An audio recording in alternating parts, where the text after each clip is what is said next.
You bitch. Alright, you ready to keep this train moving? Yeah. Alright, I'm super excited for her next meeting. She's absolutely fucking wonderful. Treat her well. Give it up for Casey Larwood. Oh my god, keep it going. Anyone here have a job? Yeah. Kind of a tepid response, but that's fine. How do I explain what I do for a living? Okay, you know how they transfer organs from one hospital to another for like emergency transplants and stuff? Well, as you can imagine, there's a lot of safety inspections and legal procedure and paperwork involved with that. Well, my job is I am a waitress at Jimmy Buffett's Margaritaville. I'm 28. My daily work routine for the past 3.5 years has been spilling Jimmy Buffett brand tequila on people and then trying to convince them it's my first day. Yeah, it's gotten harder too. They make me wear a 3-year pin now. It's like a fucking badge of honor. You guys seem cool. Just a little survey. Anyone willing to clap and admit that sometimes they sing in the shower? Alright, anyone willing to admit they pee in the shower? Woo! Oh, yeah. Always more than the singing, I love it. Okay, anyone willing to admit, you don't have to admit to this personally, but can you clap and agree with me that it's perfectly normal and healthy even to make love to yourself in the shower? Yeah. Okay, last. Okay, so like no judgment. Yeah, you guys are a lot cooler than the women at my gym.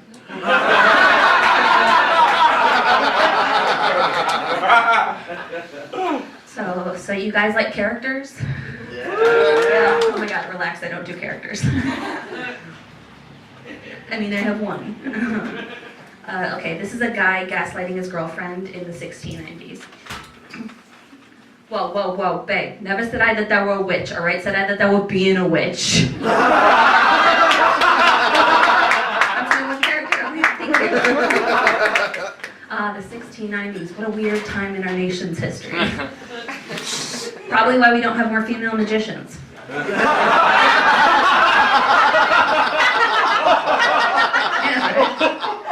know, it started with one woman saying, "Behold, a pebble behind your ear," and the guy was like, "What? How'd you fucking do that?" And she said, "Oh, but I cannot reveal my secrets." And he was like, "Yeah, magician's code for sure, but like, you are of the gentler sex, and I shan't be outwitted by you, so you have to tell me how you did that in detail, or we'll have you tried and drowned." And you know, she probably tried to explain it. She's like, "Well, it's not really magic. I prefer the term illusionist." He was like, "Ugh, you know what? Kill her. I don't care." Yeah, historically, men don't like when women know things that they don't. They like to kill them or break their spirit. A girl laughed, and that's really all I care about, though. And there's always like a handful of guys when I tell that joke. I'm not going to single out anybody personally, but like...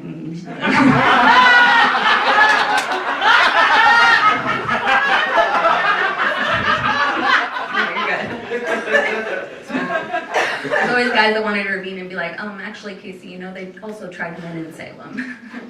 Shut up. Yeah, I'm aware that they tried men in Salem. Look at my face and my wardrobe. I do research on jokes. And yeah, of the 200 recorded trials, there were no more than about 13% male, and most of them weren't even executed. They were just husbands of the wives that were being tried and executed as witches, because it was historically targeted at women to impede progress, because men don't like when women show signs of independent intelligence, and any need to correct me, kind of proving my point. Yeah, hell yeah. So thank you for not chiming in, hypothetical man I projected on an otherwise warm and receptive audience. Yeah, I don't know. This was just a dumb thought exercise for me. Obviously, that's not why we don't have more female magicians. Women don't do magic because we don't fucking have to. Men do magic for magician groupies, and women have no trouble getting horrible people to want to fuck them.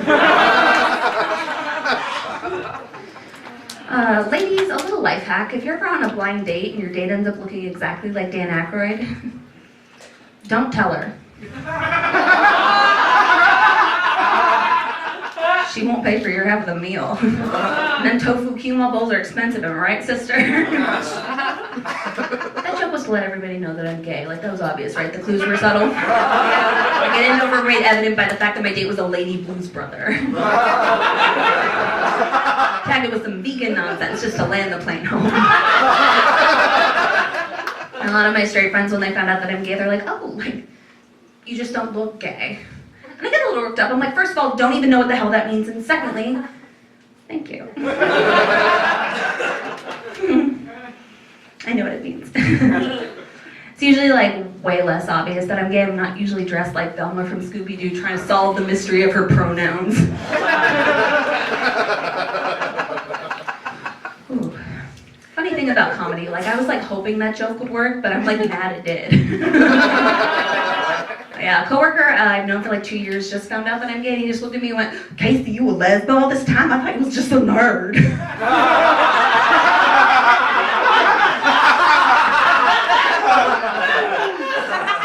actually happened like over a year ago, and it still itches my organs when I talk about it, but it's like a solid laugh, so it's like, do it for your art.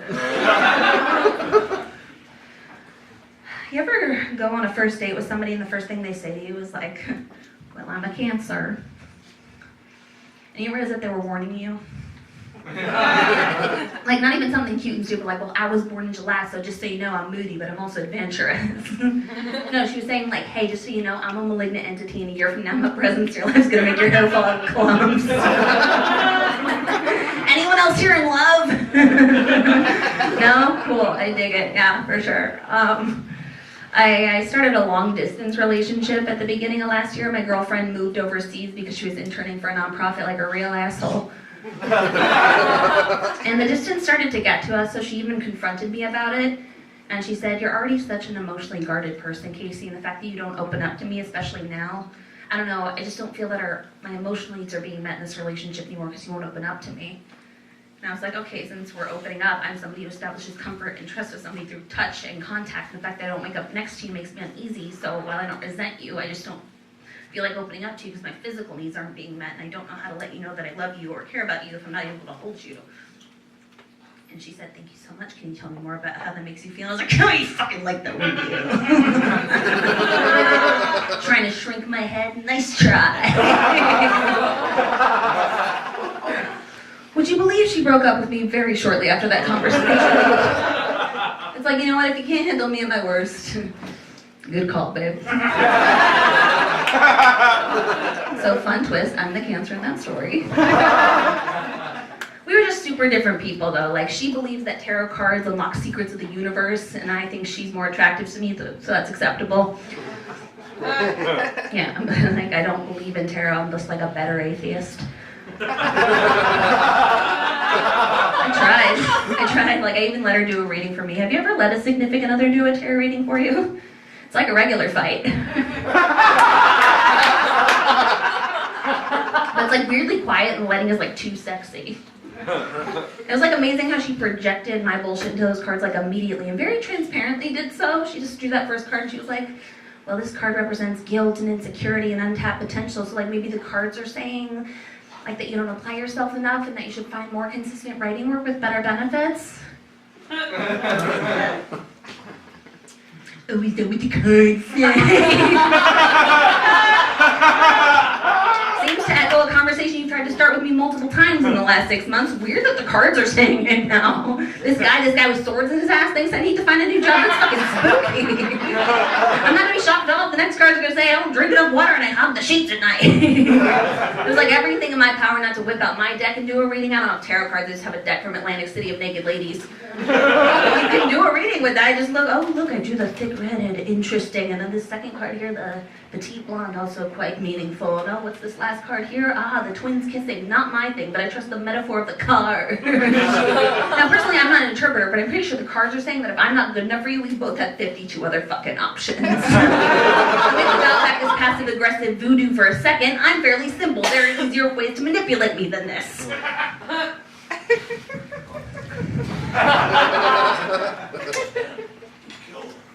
Been trying to get her to take me back. I don't know, like this is a girl like months into dating her, I was like, this is a girl I want to ask to marry me someday. Now that we're broken up, I feel like it's going to be really uncomfortable. And yeah, sure, she practices the dark arts, but life's boring. What are you going to do? And dating in queer circles just fucking blows. Like, you go on any given dating website, and of the tens of thousands of female profiles, you'll find maybe 15 profiles of, like, sane, attractive, decent-hearted, emotionally available lesbians. And 5 of those profiles are just me catfishing the other 10, so it's kind of fucking chaos over there. A coworker recently said to me, Casey, there's something wrong with you. And I was like, true, but you also work here, so. And she said, no, if you've never even fucked a guy, how do you know you're a lesbian? And I was like, how is this a conversation I'm still having with people? And why are we having it in front of my boss? And I just threw back the standard rhetorical argument. I was like, well, you've never had sex with another woman, right? And that's fine, but you just know you like men. It's like that. And she said, well, yeah, that's different, though. You're supposed to like men. That's biology. And I was like, oh, gross. How do I explain this to you? Well, Jocelyn, her name's Jasmine, but I want to respect her privacy.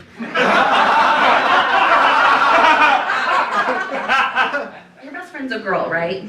And she said, yeah. I'm like, is your best friend really pretty?